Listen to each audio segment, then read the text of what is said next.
Okay, first of all, the memes before we get stuck into the good old nuclear physics part. If you do chemistry, a lot of this will be a recap, but I'm going to focus in on the stuff that's specific to physics. Especially we're going to find out, related to this meme here, about the fact that most of the atoms are empty space. How do we know that? How do we know that most of the mass of the atom is condensed in the nucleus? Well, you've got New Zealand to thank for that, as we'll see in a minute. So, what have we got to find out? How do you know there's a nucleus in an atom? As we say, that's something to do with New Zealand. What makes up an atom? We'll come on to that. Quite easy, mostly chemistry, as we can see there. How do we write symbols for atoms? So how do we represent them in shorthand? And particularly this part here, which is unique to physics, which is fission, fusion, and writing nuclear equations. Here's the syllabus statements. You can pause and look at those in more detail, and they're the ones we're going to focus on here. Remember, italics means it's only an extended paper. First of all, let's look at Rutherford, or alpha scattering, which, as we can see, is so important that Rutherford, the New Zealander, made it onto the back of the $100 note. A lot of his work he actually did in the UK in Manchester, but it's based on what he did and learnt here in New Zealand, particularly in Christchurch as well. Before we get going, we need to find out what alpha is. Now, in nature, some nucleuses of atoms are unstable. They don't like existing like that, so they eventually decay, emitting one or multiple, more than one of these these particles from the nuclei.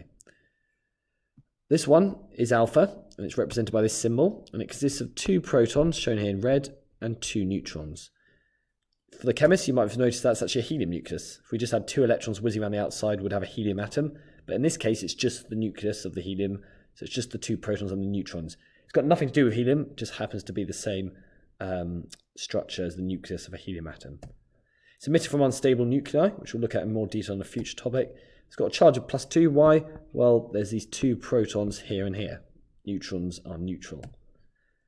And it's made up of 2 protons and 2 neutrons. Now, what Rutherford did was ingenious. He used those alpha particles to probe the structure of atoms. And what he wanted to test was, or what he wanted to try and prove was, this model of the atom, which had come up by J.J. Thomson. He called it the plum pudding model because it's a bit like a plum pudding.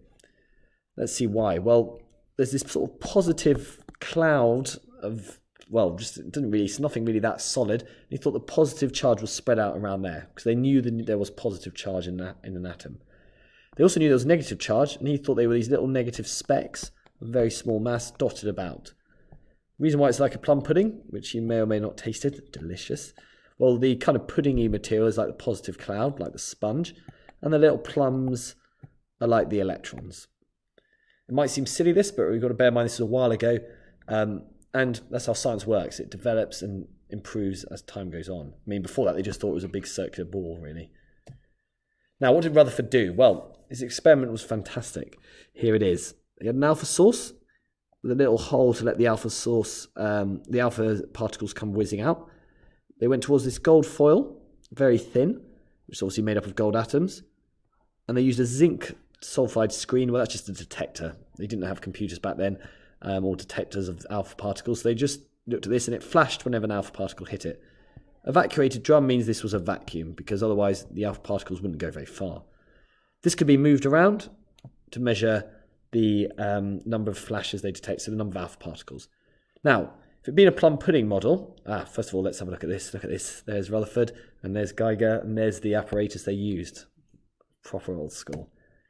So, what do we expect? Well, in the plum pudding model, we expect most of the alpha particles just to go straight through. There's nothing really to stop them. It's just a positive cloud. It just goes straight through like that. But what he actually found, and I'll show you this now over here, what he actually found was, so here's the plum pudding first of all, you see that the alpha particles just go whizzing through, nothing really to stop them, and that's what you expect to see. But what he actually saw was this. As the alpha particles came in, most still went straight through. You see over here, most of them still going straight through, but occasionally some of them bounced right back. And it would take a while to wait because it's only 1 in 8,000, but if they hit just here, they're going to bounce straight back the way they came. If we look at multiple atoms, you can see it here. The alpha particles whizzing through, most of them coming out this end, but some getting deflected by quite a big angle, and occasionally one would bounce right back the way it came. So here it is. You can see that one bouncing right back, and that's pretty rare. It's actually only about 1 in 8,000 bounce back. What does that tell us? Well, the fact that so few bounce back tells us that the thing that's doing the bouncing back, which we later knew was the nucleus, must be very small. The majority go straight through, so that tells us that most of atoms are empty space. There's not much in there because the majority went straight on through. Look at all these going straight through to the other side. We can see in a bit more detail here. The majority of alpha particles go whizzing past. Because remember, this is the nucleus, represented with just one positive charge. Obviously, there were neutrons as well. They don't contribute. Ones that went near kind of got deflected by small angles like that. And then occasionally that 1 in 8,000 that hits it bounces back. And that was the important one. That's what told him there must be something small, very dense, and positively charged because it repelled it back there in the centre. So this led to the nuclear model, which we'll see in a moment. So rather than plum pudding, science developed, and we've condensed kind of the positive charge down into something called the nucleus. We later discovered neutrons. We didn't know those at the time. And the electrons whizzed around the outside, or were on the outside somewhere there. And this was the nuclear model. We obviously now know the structure of an atom made up of protons in the middle, in the nucleus, with neutrons here, and electrons here. All the information about them is in this table. You know the charges are here, which you probably already know. You know their location, and you can see their masses here. So the electron is actually much less massive relative to a proton or neutron, which have the same sort of mass. It's 1 over 1,840, of that mass, so much smaller. How do we represent atoms? Well, we don't always want to write out all the details about atoms, so we can represent it in a simplified form like this. Let's take helium, for example. Helium has a mass number, which is this number here. In physics, we also call it the nucleon number. Why? Well, it's the things that are in the nucleus. So the mass number, or the nucleon number, is the number of protons and neutrons. Well, that's the nucleus. So how much stuff is there in the nucleus? So for helium, we know that there's 4 protons and neutrons. The bottom number is the atomic number, also known in physics as the proton number. Kind of makes sense. It's the number of protons. So we know helium has 2 protons and a total of 4 of neutrons and protons. So what can we use this for? Well, look, you might have spotted this is the number of neutrons and protons, and this is just the number of protons. Ooh, that's exciting. Let's not go too far ahead. So that tells us that there must be 4 minus 2, which is 2 neutrons in helium. Also, if it's a neutral atom, we'll know that because there's 2 protons, there must also be 2 electrons in the shells outside. So that's how we represent things. You might, for example, carbon has 12 protons and neutrons and 6 protons there. Now, onto fusion and fission, the 2 bits that are unique to physics. And actually why we're zooming on all these stars is this is how stars get their energy, like our sun. So you can see it produces a huge amount of energy. It's what we're hoping to do on Earth as well. They're getting closer and closer. They haven't quite achieved it yet where they can get more energy than they put in. But hopefully they can do that. And you can see this being constructed in France, which is going to try to start generating energy by using fusion. We know it works because it works in the sun. Can we do it on Earth? So as we can see, it's the energy source of all the stars. And this is what we're trying to research there. You can see the scale of the Earth compared to the sun there. How does it work? Well, what happens is 2 isotopes, and if you're not sure what an isotope is, look it up, of hydrogen come together, they fuse together, a neutron is emitted, and they form helium. Okay, so this is an example. It happens with other things as well, but hydrogen is the classic example. So deuterium and tritium, 2 isotopes of hydrogen, fuse together, helium is emitted, neutron is emitted, and also energy. Okay, so to go into that in more detail, this image might help. So here's the 2 isotopes, deuterium and tritium. You see that they're both hydrogen because they have 1 proton. Come together, they fuse, and then that produces helium, loads of energy, and a neutron. That's fusion. Smaller nuclei fusing together. Where does the energy actually come from? Well, actually, if you were to weigh this helium and this neutron, so you weigh these 2 and compare it to the weight of these, you'll find that actually some mass has been lost. So we go in with more mass. These 2 weigh more than these 2.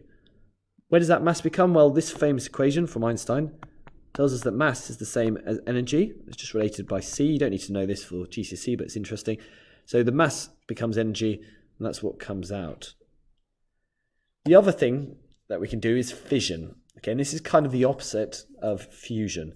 It's what happens in nuclear power plants. You see it would be happening in here in the uranium fuel rods. In fission, what happens is this. We have one big nucleus. Often we use the example of uranium. And what comes in is a neutron. When that neutron comes in, it makes this, the parent nuclei, unstable, and it does fission. Fission is basically splitting apart. So rather than fusion, which is coming together, fission causes the nucleus to split apart because it's unstable. It produces two daughter nuclei, which are this one here and this one here. So they're smaller than uranium. And 2 or 3 neutrons, depending on what's going on, which go whizzing out. They're important because they can cause further reactions. Before we look at this, this is a nuclear equation to represent what we just saw. We can see here's the uranium, and here's the neutron adding it. This is the symbol for neutron, because remember this is the number of proton neutrons there, and that's the number of protons. Well, a neutron obviously has no protons in. You'll be given these in the exam, but you might be asked to, for example, say what number would go here. How many neutrons do we get? Well, the way we do this is by looking at the numbers. First of all, consider the numbers at the top. The 2 numbers on this side of the arrow, on the left side of the arrow, 2, 3, 5 and 1, have got to add together and equal the numbers on this side of the arrow. So 2, 3, 5 plus 1 gives me 2, 3, 6. And if we add up 142, 91, and in this case 3 neutrons, but you may not know how many there are. I mean, if we add up 142 and 91, we'll find that actually we need 3 more to equal 236. That equals 233. So therefore we need 3 more numbers at the top here. So in this case, we must have 3 neutrons to give us equal numbers on the top and bottom. Likewise on the bottom, 92 plus 0 equals 56 plus 36. Remember, the neutron doesn't contribute any numbers down here. Reason being, we can't just lose protons or neutrons. They've got to be somewhere. So whatever we have at the start, the mass numbers at the start have got to equal the mass numbers at the end. It's kind of like balancing equations in chemistry. So fission can happen spontaneously. That means without any external influence. But it can also be induced. That's when we fired the neutron in. That's what's mentioned here. So it absorbs the neutron, becomes 236, which is unstable, which eventually then undergoes fission, which is shown here by this nuclear equation. You don't need to remember this, but it shows you the parent uranium nuclei splitting into its 2 daughter nuclei and releasing some neutrons. So hopefully that's all made sense. If we go back to the syllabus statements at the start, here we've talked about the structure of the atom, and we've talked about how alpha particles were used by Rutherford to find its structure. The composition of the nucleus is where the protons and neutrons live, as we know. And we know the charge of a proton is plus and a neutron is neutral. So that looks like negative. Let's write it out. Neutral. We've looked at what the proton number is. That's the number at the bottom, also known as the atomic number in chemistry. And the nucleon number, which is also known as the mass number in chemistry. Remember, that's the number of protons plus neutrons. We talked about nuclide notation. That's a way of representing nucleuses. So we could use, for example, helium would be 4, 2, with the top number being the nucleon number, and the bottom number being the atomic number. We haven't mentioned what isotope is, but we kind of touched on it. You can look it up. There's a definition you need to learn, and you would have done it in chemistry, but it's something with the same number, 2 different, well, not elements, I suppose, 2 different particles with the same number of protons, but a different number